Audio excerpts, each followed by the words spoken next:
မင်္ဂလာပါကျွန်တော်ရဲ့ YouTube channel ကနေပြီးတော့ပြန်လည်ကြိုဆိုလိုက်ပါတယ်ကျွန်တော်ဒီနေ့လက်သက်လီယာကင်ပြတော့မှဖြစ်ပါတယ်ကျွန်တော်ဘယ်လောက်တောင်ကြမ်းပြထားလဲဆိုတော့အတူတူလိုက်ကြည့်လိုက်အောင်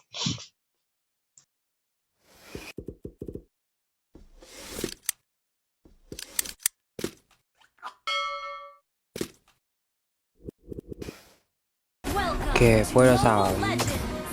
ကျွန်တော်ပွဲစားပြီဆိုတော့Rebel လာနောက်ရတယ် Rebel ကေးရရင်ကေးပါတခါလေးကောက်ခဲ့လိုက်တယ်မိန်းနဲ့ပေါင်းကောက်ခဲ့လိုက်ပြီးတော့ Blue Bat စီလာရင်မှာ Blue Bat လာနောက်တယ်နောက်ရင်းနဲ့တခါလေးမှတ်တော့သွားဆိုတော့တခါလေးတက်ပြီးလိုက်သူ့ဖမ်းမင်းကလာတယ်မီတော့ဟိုဆောင်းရင်ကျန်ပြီးတော့နောက်တစ်ဖန်ပြန်သွားနောက်ပြီးလိုက်တယ်Blue Bat ပါတခါလေးပါစေကြီးပေါ့ငါမတ်ပေးချီရှိတော့တခါလေး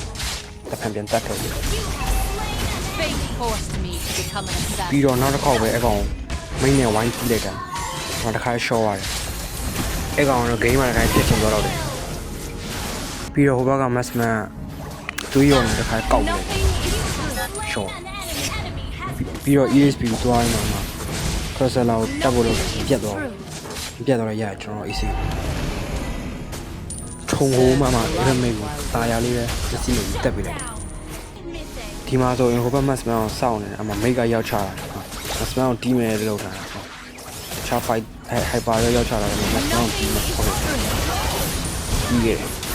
ပြီးတော့ခြုံထဲမှာ AC လေးထိုင်စောင့်မှာ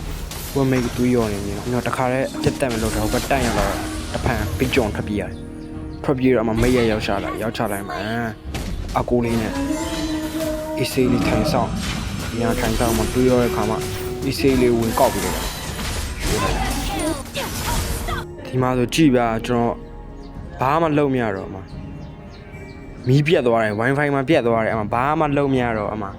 ပေမဲ့ကျွန်တော်ကဆောက်ချိုးရေးဆိုတော့နောက်ဆုံးတော့နိုင်သွားတာပဲ